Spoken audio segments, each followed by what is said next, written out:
Good morning, good people. What's going on? How are we doing today? Well, let's go ahead and kick this day off and get it started the right way. All right, here we go. So, let's talk about last night and this morning.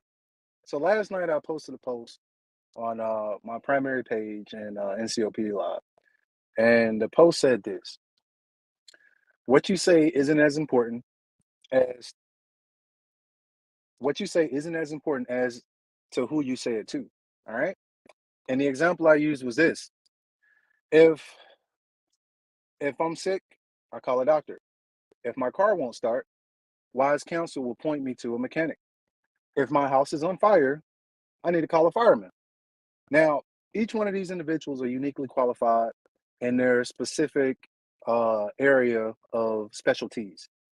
Now, if I were to call the fireman, he could not fix my car. If I were to call the doctor, he wouldn't be able to, he wouldn't have the truck to extinguish my house. If I were to call the mechanic, he would not have the tools to diagnose my condition. Now, knowing where to look and understanding your situation before you ask somebody to help you is the biggest part of the battle. Like that's a big part of the fight that we're in. Like you have to know where to seek information and who to ask for help because they may not be capable of helping you what you need to be helped with. Now, when we look at it, there's a lot of situations out there where we'll get upset because we're trying to fix a problem, but we're pushing the wrong button. We're having a conversation with a person who absolutely cannot affect the situation. Now, it's funny because I have a story to illustrate this point. So here in the good old US of A, we have this thing called the gold rush, right? And there's a gentleman by the name of RU Derby, all right? RU Derby, right? So RU Derby got bit by the gold rush bug. He goes out and he says, "Hey, I'm gonna find this gold."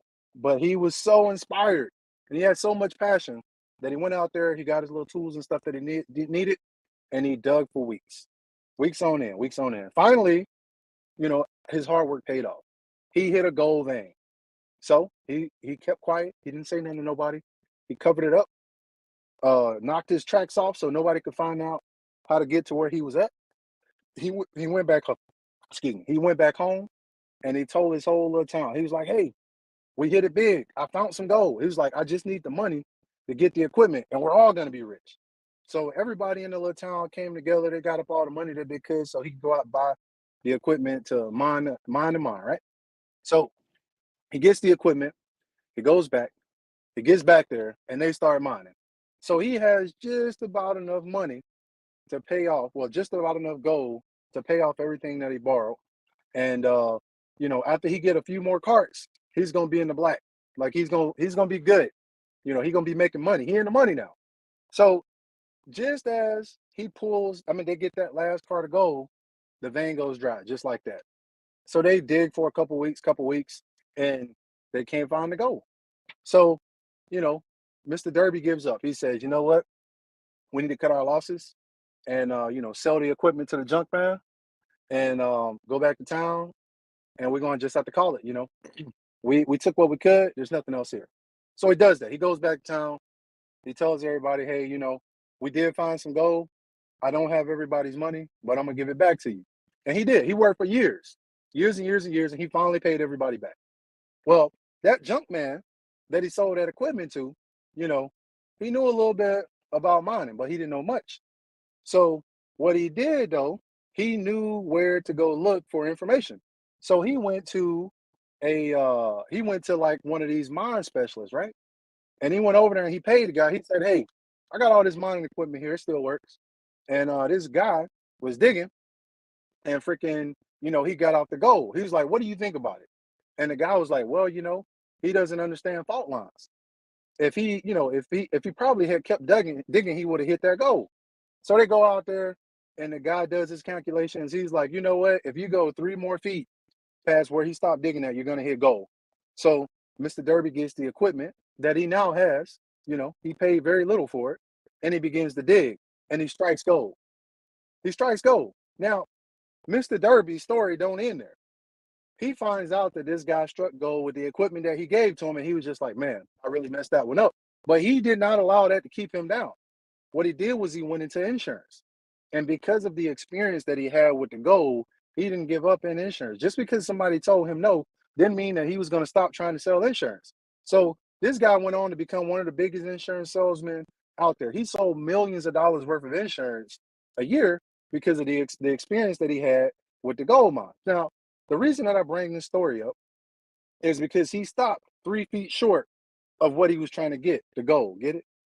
No pun intended. But he stopped three feet short of getting what he was trying to get. He stopped 3 feet short of it.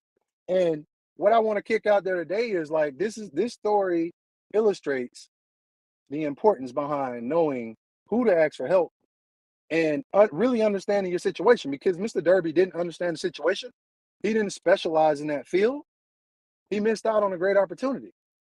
And then the old junk man over there, I got a little something about the junk man too. The junk man over there, he was like, you know what? I'm not an expert in this field, but I know who is. Let me go over here and talk to them and see what they got to say. And maybe we can make some shake and rattle. And that's exactly what he did. He went over there, he talked to the people who knew, because he was trying to understand the problem. He wasn't trying to solve it, he was trying to understand the problem. Once he fully understood the problem, he made a decision. He was able to respond rather than react. He made a decision. And with that decision, it brought him lots of money. Okay. So don't stop 3 feet short of your goal because you don't understand your situation. And make sure you understand the skill set that you have, and you understand the skill set that's required to achieve what it is that you're trying to achieve. All right. Now, let's talk about that junk man, right? I heard somebody say the other day, uh, show me what the bottom looked like. I know a little about that. All right. When growing up as a child, that's what my family did. We collected scrap metal, we junked cars, we did landscaping, we did it all. We did it all in the hot, hot Florida heat, you know. And when they talked about that junk man understanding value, he truly understood value, and that spoke to me because that's what I did as a young man coming up. We collected junk. We collected junk. We picked up cans. We did all kinds of stuff. You know, we earned an honest living, and I'm ashamed of it by no means. I am very proud of where I came from. Some people call it a battle. I call it a hospitable training ground. The experiences that I gained from my beginnings gave me the grit to be to where I am today. All right. It played a great part in building my character, and it played a great part in building my resilience. All right. Because I tell people this all the time. Because of the experiences that I had as a child and a young man coming up before I came to the army, I've never had a hard day of working in the army. That's the way that my family built me. I've never had a hard day of working in the army. I'm not saying that the army is easy by no means. That's not what I'm saying. What I'm saying is that I was prepared to get after what it is that I need to get after. My mind was prepared to go into this thing and be successful. So, like I said, some people call it the bottom. I call it a hospitable training ground. What was your hospitable training ground? Look at your beginnings and look at that thing as a training ground. That was a gift. It was it was something that was given to you to make you better in the future, regardless of how you want to look at it. There it is. Somebody said rent. You're right. That was that rent. That was that rent. We had to pay that rent at an early age. But look at them beginnings, look back on them, and be grateful for them, because everything that you've experienced in your life, it was a lesson. You can look at it one or two ways. I heard somebody say this one time. They said, what's the difference in between an opportunity and an obstacle? And the answer was how you view it. I view my life as an opportunity. Everything is an opportunity. Okay. The choice that I got to make is, if I am I going to take advantage of it, or am I going to allow it to go on because it was a distraction? It's an opportunity, but it's an opportunity for somebody else. That's a distraction. An opportunity for me gets me closer to what it is that I'm trying to achieve. All right. Hey, with that being said, I'm gonna go ahead and jump off of here. Hey, look, check this out. You are important. You matter to me. That's right. You matter. You matter. Don't let anybody make you feel as if you're insignificant.